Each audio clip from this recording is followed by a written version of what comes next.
Tu ne vis pas ta vie. Tu vis celle de tes ancêtres.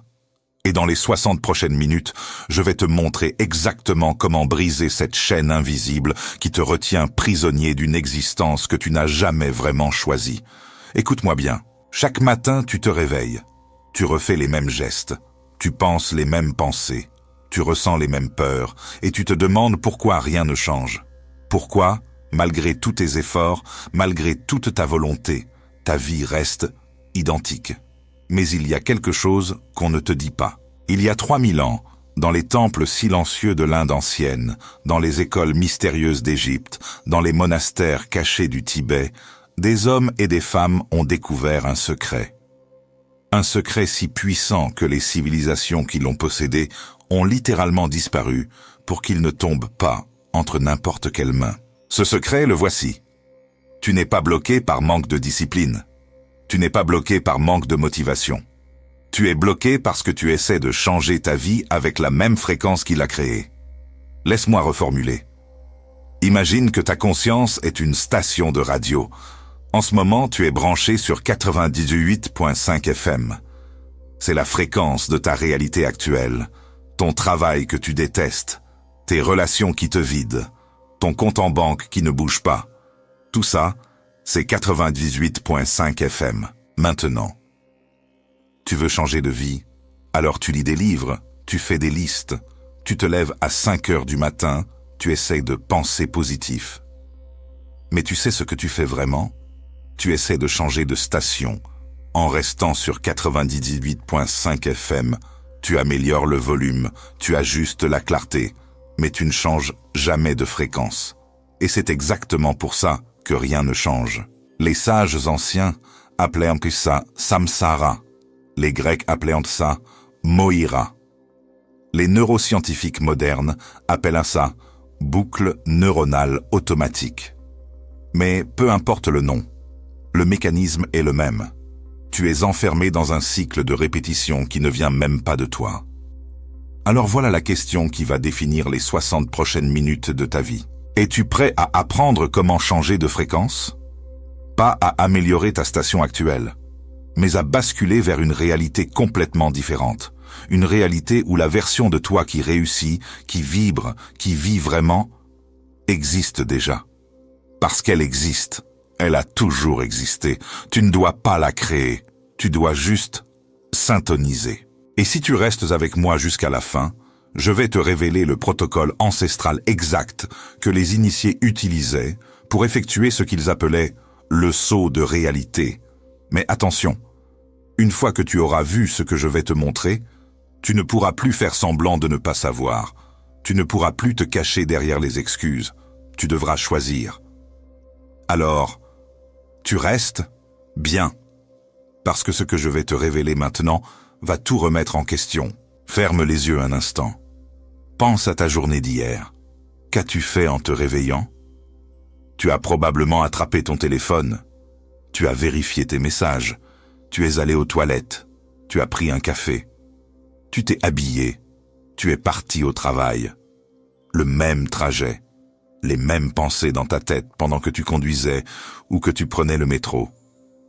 Maintenant, pense à avant-hier. Même chose, n'est-ce pas? Et la semaine dernière, le mois dernier, l'année dernière, tu vis en boucle. Et ce n'est pas de ta faute. Parce que ton cerveau, ce magnifique ordinateur biologique que tu portes dans ton crâne, a été programmé pour une seule chose. Ta survie. Pas ton épanouissement, pas ton bonheur, ta survie. Alors il fait quoi ton cerveau? Il identifie ce qui a fonctionné hier, et il le répète aujourd'hui. Encore, et encore, et encore. Parce que si tu as survécu hier en faisant X, alors X est sûr, X est prévisible, X ne va pas te tuer. Mais voilà le problème. Cette programmation ne vient pas seulement de toi, elle vient de tes parents, de tes grands-parents, de tes arrière-grands-parents, de lignées entières d'humains qui ont survécu en répétant les mêmes schémas. Les scientifiques appellent ça l'épigénétique. Les textes sacrés appelaient ça les péchés des pères transmis jusqu'à la 7e génération. Mais la vérité est simple. Tu portes en toi des peurs qui ne sont même pas les tiennes. As-tu déjà eu peur de manquer d'argent alors que tu n'as jamais vraiment manqué de rien? C'est ta grand-mère qui a survécu à la guerre. As-tu déjà eu peur d'être abandonné alors que personne ne t'a jamais vraiment quitté? C'est ton arrière-grand-père orphelin à 6 ans. Tu vis avec des fantômes dans ton système nerveux. Et voilà pourquoi tu n'arrives pas à changer. Parce que chaque fois que tu essaies de faire quelque chose de différent, chaque fois que tu essaies de sortir du schéma, une alarme se déclenche dans ton corps. Ton rythme cardiaque s'accélère. Ta gorge se serre. Tes mains deviennent moites. Et une petite voix te dit « Danger, retourne à ce que tu connais ». C'est la voix de tes ancêtres. Et elle ne veut qu'une chose, que tu survives. Pas que tu vives, que tu survives. Mais il y a une faille dans ce système. Les sages anciens l'ont découverte. Ils ont compris que si ton corps est programmé pour répéter le passé, il existe un état de conscience où cette programmation s'éteint. Un état où tu n'es plus gouverné par la mémoire. Un état où tu deviens libre. Ils l'ont appelé différemment selon les cultures. Samadhi dans le yoga, Satori dans le zen, Enosis dans les mystères grecs. Mais la description est toujours la même. Un instant où tu n'es plus ta personnalité. Tu n'es plus tes peurs. Tu n'es plus ton histoire. Tu es juste conscience pure. Et dans cet état, quelque chose d'extraordinaire se produit. Ton cerveau commence à générer de nouvelles connexions neuronales. Ton corps libère des molécules chimiques qu'il n'avait jamais produites auparavant. Ton champ électromagnétique change de fréquence, littéralement. Les physiciens quantiques ont mesuré ça. Ils ont découvert que chaque émotion que tu ressens émet une fréquence électromagnétique spécifique. La peur émet à une certaine fréquence, la colère à une autre, l'amour à une autre, la gratitude à une autre. Et voilà le secret que les anciennes traditions savaient depuis toujours.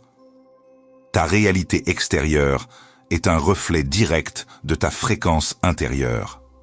Si tu vibres à la fréquence de la peur, tu attires des situations qui confirment ta peur. Si tu vibres à la fréquence du manque, tu attires le manque. Si tu vibres à la fréquence de l'abondance, devine ce qui arrive. Mais attention, je ne te parle pas de penser positif et d'attendre que l'univers te livre un chèque. Je te parle de quelque chose de beaucoup plus profond. Je te parle de la physique de la conscience. Laisse-moi t'expliquer. En physique quantique, il y a un principe qu'on appelle l'effondrement de la fonction d'onde. En gros, ça dit que les particules existent dans un état de possibilités multiples, jusqu'à ce qu'un observateur les regarde. À ce moment-là, elles choisissent un état et deviennent réelles. Traduis ça en langage humain. Tant que tu n'observes pas consciemment ta vie, elle reste dans un état de répétition automatique. Mais au moment où tu deviens pleinement conscient, où tu observes vraiment ce qui se passe, les possibilités s'ouvrent. La réalité devient malléable. C'est pour ça que les mystiques passaient des années en méditation. Pas pour se détendre, mais pour devenir des observateurs conscients, pour sortir de la transe hypnotique de la vie quotidienne et commencer à voir, vraiment voir, les fils invisibles qui tissent leur réalité. Et une fois qu'ils voyaient ces fils, ils pouvaient les retisser. Maintenant, tu te demandes sûrement, mais pourquoi on ne m'a jamais appris ça à l'école? Pourquoi personne n'en parle? Bonne question. Parce que le système dans lequel tu as grandi a besoin que tu restes prévisible.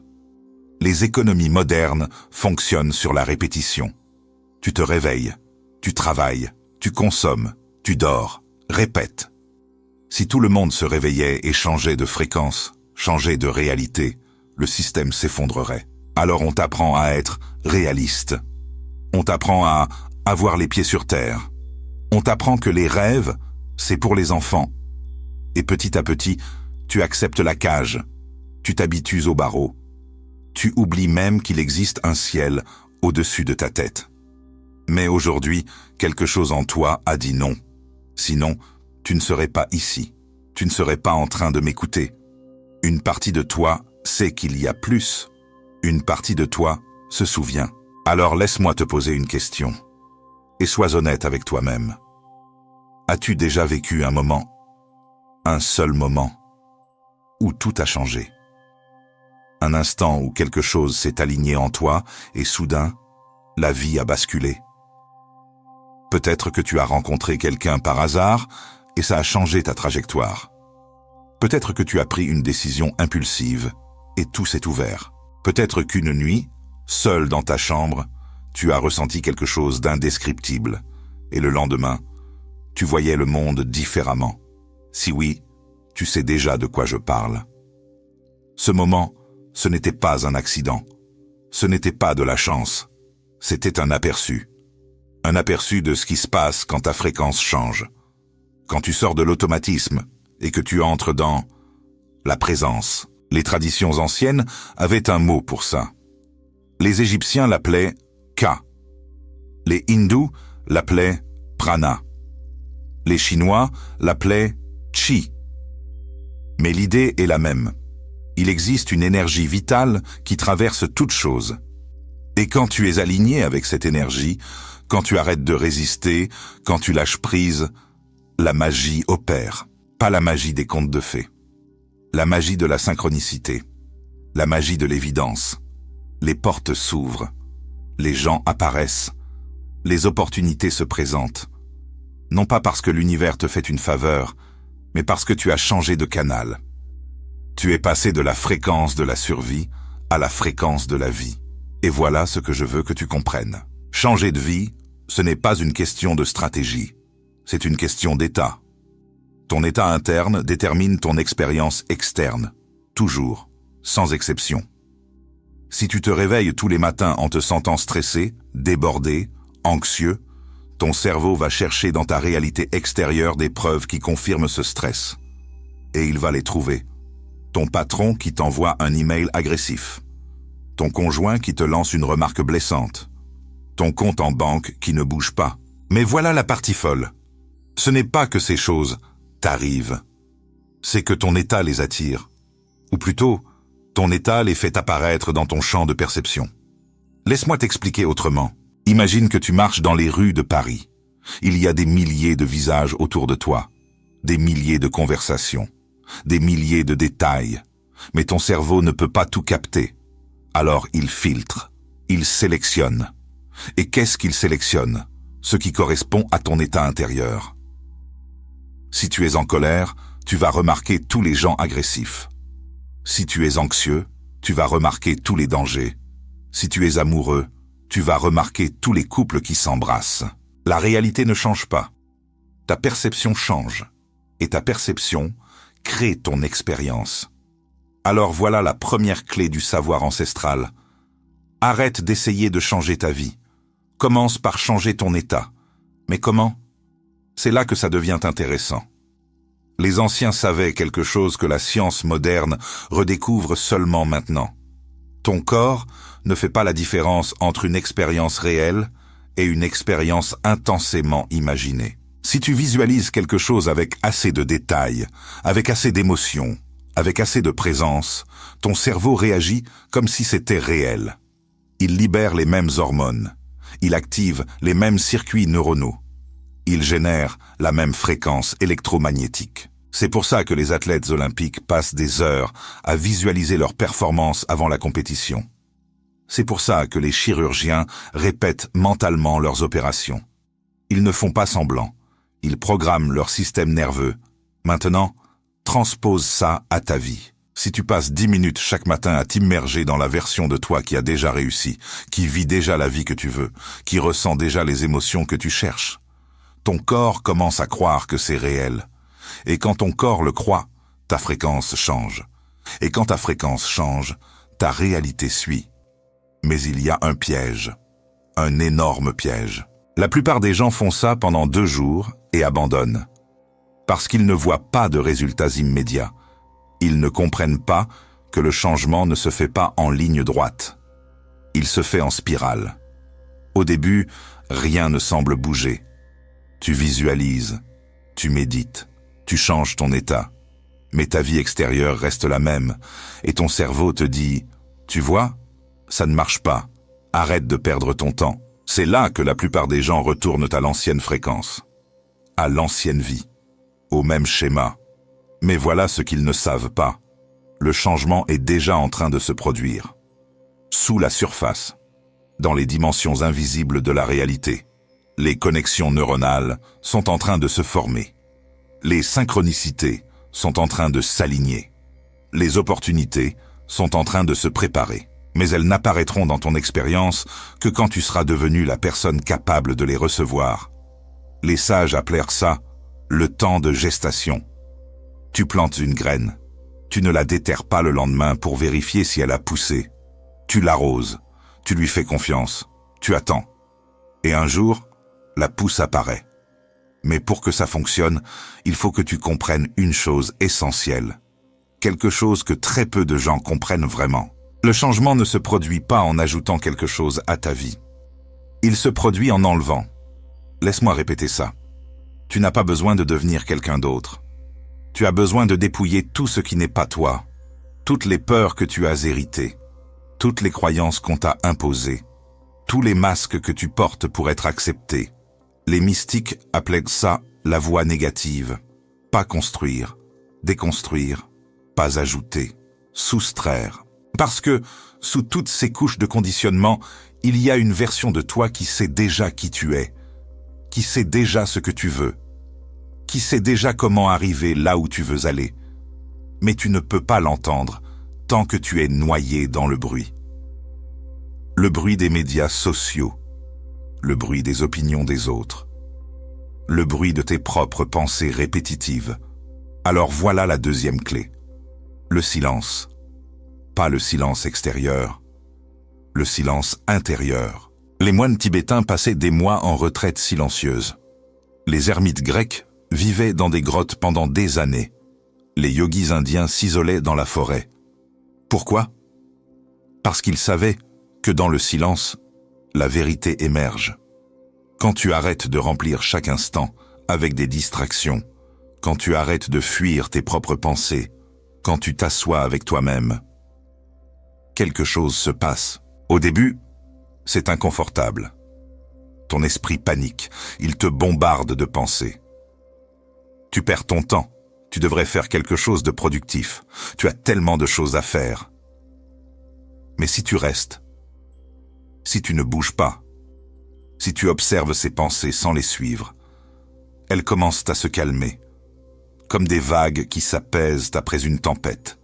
Et dans ce calme, tu entends quelque chose, une voix, pas une voix extérieure, une voix intérieure, douce, claire, certaine. C'est ton intuition, ton guide intérieur, ton moi supérieur. Appelle-le comme tu veux, mais c'est la seule voix qui sait vraiment ce qui est bon pour toi. Le problème, c'est que tu ne l'as jamais écouté, parce que tu as appris à écouter tout le monde sauf toi, tes parents, tes professeurs, tes amis, la société, les influenceurs, les experts. Tout le monde a une opinion sur ce que tu devrais faire de ta vie. Mais personne ne vit ta vie à ta place. Alors voilà la question. Es-tu prêt à faire confiance à cette voix intérieure, même si elle te dit de faire quelque chose que personne ne comprend, même si elle te demande de lâcher ce qui te semble sûr, même si elle te pousse vers l'inconnu, parce que c'est exactement ça, changer de vie. C'est sauter dans le vide, sans filet, sans garantie, juste avec la certitude intérieure que quelque chose te rattrape. Les anciens appelaient ça la foi, mais pas la foi religieuse, la foi en soi, la foi en la vie elle-même. Et voilà ce qui est fascinant. Quand tu sautes, quand tu fais ce saut de foi, quand tu agis malgré la peur, quelque chose dans l'univers répond. Appelle ça synchronicité. Appelle ça loi de l'attraction. Appelle ça coïncidence. Mais c'est toujours la même chose. Quand tu t'engages pleinement dans une direction, les forces invisibles se mettent en mouvement pour te soutenir. Les portes s'ouvrent. Les personnes apparaissent. Les ressources se présentent. Pas parce que l'univers te doit quelque chose, mais parce que ton engagement change ta fréquence. Et cette nouvelle fréquence t'aligne avec des possibilités qui existaient déjà, mais que tu ne pouvais pas voir. Maintenant, je sais ce que tu penses. Mais c'est trop simple. Ça ne peut pas être si simple. Et tu as raison. Ce n'est pas simple. C'est simple à comprendre, mais difficile à appliquer. Parce que pour changer de fréquence, pour changer de vie, tu dois mourir. Pas physiquement, symboliquement. Tu dois laisser mourir l'ancienne version de toi. Celle qui se plaint, celle qui a peur, celle qui attend que les conditions soient parfaites pour agir. Et mourir fait peur, même symboliquement. Même. C'est pour ça que les initiations dans les anciennes traditions étaient si intenses. Les chamans d'Amérique du Sud faisaient passer leurs apprentis par des cérémonies où ils devaient affronter leur plus grande peur. Les mystères d'Éleusis en Grèce impliquaient des rituels de mort et de renaissance symboliques. Les yogis parlaient de tuer l'ego. Pourquoi ? Parce qu'ils savaient que tant que tu t'accroches à ton identité actuelle, tant que tu dis « je suis comme ça », tu restes prisonnier de cette définition. Mais quand tu lâches, quand tu acceptes de ne plus savoir qui tu es, quand tu entres dans le vide, c'est là que la transformation devient possible. Laisse-moi te raconter quelque chose. Il y a des siècles, dans les temples égyptiens, il y avait une initiation appelée la nuit noire de l'âme.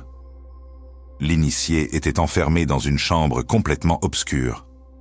Pas de lumière, pas de son, juste le noir absolu. Pendant 3 jours et 3 nuits. Dans ce noir, toutes les peurs remontaient, toutes les illusions se dissolvaient. L'initié mourait à son ancienne identité. Et au 3e jour, quand les prêtres ouvrirent la porte et que la lumière entrait, l'initié renaissait. Pas comme la même personne, comme quelqu'un de complètement nouveau. Tu n'as pas besoin de t'enfermer dans une chambre noire pour 3 jours, mais tu dois être prêt à traverser ton propre vide, ton propre désert, ton propre moment où tout ce en quoi tu croyais s'effondre, parce que c'est dans cet effondrement que la renaissance devient possible. Et voilà la 3e clé, l'abandon, pas l'abandon de tes rêves, l'abandon du contrôle. Tu vois, le plus grand obstacle au changement, ce n'est pas le manque de volonté, c'est l'excès de volonté. Tu veux tellement contrôler comment les choses vont se passer que tu bloques le flux naturel de la vie. Les taoïstes appelaient ça Wu Wei. L'action sans effort, pas l'inaction, mais l'action alignée avec le flux naturel des choses. Imagine une rivière. Elle ne force pas son chemin à travers la montagne. Elle trouve la voie de moindre résistance. Elle contourne. Elle s'adapte. Mais elle arrive toujours à l'océan. Ta vie peut fonctionner de la même façon, si tu arrêtes de forcer, si tu arrêtes de pousser, si tu arrêtes de contrôler chaque détail. Mais ça demande une confiance immense, une confiance que la plupart des gens n'ont pas, parce qu'on t'a appris que si tu ne contrôles pas, tout va s'effondrer. Mais c'est l'inverse. Plus tu essaies de contrôler, plus tu crées de résistance. Plus tu crées de résistance, plus tu bloques le flux. Plus tu bloques le flux, plus ta vie stagne. Alors laisse aller. Pas par résignation, mais par confiance. Confiance que quelque chose de plus grand que ton petit moi est en train d'orchestrer ta vie. Les anciens appelaient ça la volonté divine. Les modernes appellent ça l'intelligence de l'univers. Mais peu importe le nom, c'est la reconnaissance que tu n'es pas seul, que tu fais partie d'un tout, et que ce tout te soutient. Maintenant, voici la partie pratique. Comment tu fais concrètement ce saut de réalité? Comment tu passes de la théorie à l'expérience? Comment tu transformes ces paroles en changements réels? Écoute attentivement. Chaque matin, avant de toucher ton téléphone, avant de parler à qui que ce soit, avant de laisser le monde extérieur envahir ton monde intérieur, prends 10 minutes, juste 10 minutes, assieds-toi, ferme les yeux, et demande-toi « Qui est-ce que je veux être aujourd'hui ?» Pas ce que tu veux faire, pas ce que tu veux accomplir, qui tu veux être. Parce que l'être précède le faire. Toujours, si tu veux être calme, Visualise-toi calme. Sens la sensation du calme dans ton corps. Respire comme quelqu'un de calme respirerait. Pense comme quelqu'un de calme penserait.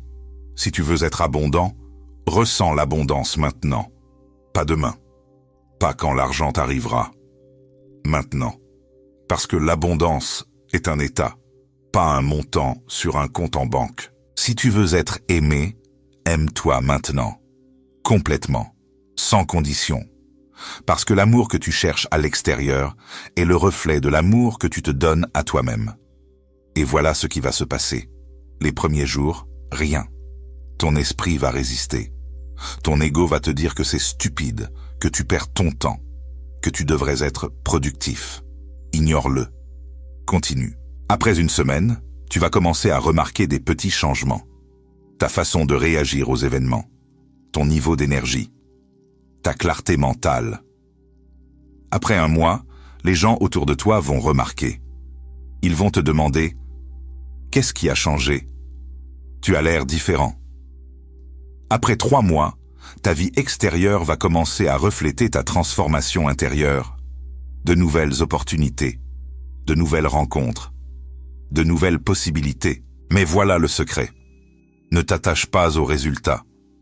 Parce que l'attachement est une forme de contrôle, et le contrôle bloque le flux.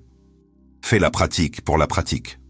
Deviens qui tu veux être parce que ça te fait du bien, pas parce que tu attends quelque chose en retour. C'est le paradoxe ultime. Tu obtiens ce que tu veux quand tu arrêtes de le vouloir désespérément, quand tu lâches le besoin, quand tu deviens complet en toi-même. Parce qu'à ce moment-là, tu n'attires plus par manque. Tu attires par plénitude, et la plénitude attire la plénitude. Maintenant, il y a une dernière chose que je dois te dire. Quand tu commences à changer, quand ta fréquence monte, quand tu sors du troupeau, les gens autour de toi vont réagir. Certains vont être inspirés. Ils vont vouloir savoir ce que tu fais. Ils vont vouloir suivre ton exemple. Mais d'autres vont résister. Ils vont te critiquer. Ils vont te dire que tu es devenu bizarre, que tu as changé, et pas dans le bon sens. Pourquoi ? Parce que ta transformation leur rappelle leur propre stagnation. Ton courage leur renvoie leur propre peur. Ta liberté met en lumière leur propre cage. Et au lieu de reconnaître ça, au lieu de se regarder dans le miroir, ils vont projeter sur toi. C'est normal, c'est humain. Mais ne laisse personne te ramener à l'ancienne fréquence. Les anciens appelaient ça la descente du crabe. Quand un crabe essaie de sortir du panier, les autres le tirent vers le bas. Mais tu n'es pas un crabe, et tu n'es pas dans un panier. Tu es un être libre. Tu l'as toujours été. Tu l'as juste oublié pendant un moment. Alors maintenant, la question est simple. Vas-tu continuer à vivre la vie que tu n'as pas choisie ? Ou vas-tu enfin avoir le courage de devenir qui tu es vraiment ? Parce que voilà la vérité ultime que les sages ont toujours su. Tu n'as qu'une seule vie. Cette vie. Maintenant. Pas demain. Pas après avoir gagné plus d'argent. Pas après avoir trouvé la bonne personne. Pas après que les conditions soient parfaites. Maintenant. Et chaque seconde que tu passes à attendre, c'est une seconde que tu ne récupéreras jamais. Les philosophes grecs disaient « memento mori ». Souviens-toi que tu vas mourir. Pas pour être morbide, mais pour te réveiller. Pour que tu réalises que le temps est précieux, que ta vie est précieuse, que chaque instant est une opportunité de choisir. Alors choisis. Choisis la version de toi qui ose, qui risque, qui saute, qui fait confiance, qui aime, qui vit. Parce que c'est ça, changer de vie. Ce n'est pas un événement futur, c'est une décision présente. Une décision que tu prends encore et encore, à chaque instant, à chaque respiration. Et voilà comment ça se passe vraiment. Tu te réveilles demain matin, tu ouvres les yeux, et pendant une fraction de seconde, tu as le choix. Reprendre l'ancien programme, ou activer le nouveau. La plupart des gens choisissent l'ancien par habitude, par automatisme, par peur. Mais toi maintenant, tu sais. Tu sais qu'il y a une autre option. Tu sais qu'il y a une autre fréquence disponible. Alors tu prends 10 minutes. Tu t'assois, tu fermes les yeux et tu te demandes « Qui est-ce que je veux être aujourd'hui ?» Et tu le deviens, dans ton imagination d'abord, puis dans ton corps, puis dans tes actions. Et jour après jour, respiration après respiration, tu changes de fréquence. Et ta vie suit, pas de façon spectaculaire au début, juste de petits changements, de petites synchronicités, de petites ouvertures. Mais ces petits changements s'accumulent, ces petites synchronicités se multiplient, ces petites ouvertures deviennent des portes. Et un jour, tu te réveilles, tu regardes autour de toi, et tu ne reconnais plus ta vie. Parce que tout a changé, ton travail, tes relations, ton niveau d'énergie, ta clarté, ta joie, et tu réalises que ce n'est pas la vie qui a changé, c'est toi. Tu as changé de fréquence, et la réalité a suivi. C'est ça, le savoir ancestral. C'est ça, le secret que les temples gardaient. C'est ça, la vérité que la science moderne redécouvre. Tu es le créateur de ta réalité, pas par la magie, pas par la pensée positive, mais par la transformation de ton être, parce que ce que tu es détermine ce que tu vis, toujours, sans exception. Alors maintenant, la question n'est plus « comment changer de vie ?» La question est « qui vais-je devenir pour que ma vie n'ait pas d'autre choix que de changer ?» Et cette question, seul toi peux y répondre, parce que personne ne peut faire ce chemin à ta place. Personne ne peut prendre cette décision pour toi. Personne ne peut devenir toi, à part toi. Mais si tu fais ce travail, si tu prends ce temps, si tu oses ce saut, ta vie ne sera plus jamais la même. Et peut-être qu'un jour, quelqu'un te demandera « Comment tu as fait ? Comment ta vie a autant changé ?» Et tu souriras. Parce que tu sauras que ce n'est pas une question de « comment », c'est une question de « qui ». Et tu auras déjà ta réponse. Alors voilà. Les 60 minutes sont presque écoulées. Mais le voyage, lui, ne fait que commencer. Parce que maintenant, tu sais ce que les anciens savaient, tu sais ce que les sages enseignaient, tu sais ce que la science confirme. Le changement n'est pas une destination. C'est un état que tu peux choisir. Maintenant, et maintenant, et maintenant, encore et encore, jusqu'à ce que cet état devienne ta nature, jusqu'à ce que cette fréquence devienne ton identité, jusqu'à ce que cette vie devienne ta réalité. Alors je te pose une dernière question. Es-tu prêt? Prêt à lâcher l'ancien?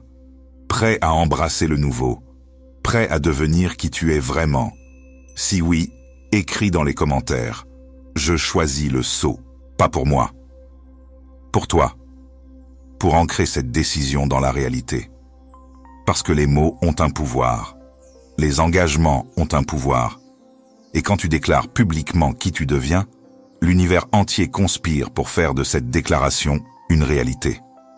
Alors vas-y, écris-le. Je choisis le saut. Et ensuite, ferme les yeux, prends une grande respiration et fais le premier pas, parce que ta nouvelle vie t'attend. Elle a toujours été là. Tu dois juste changer de fréquence pour la voir. Et maintenant, tu sais comment. Alors bonne chance, bon courage, bonne transformation. Et n'oublie jamais, tu es bien plus puissant que tu ne le crois. Tu l'as toujours été.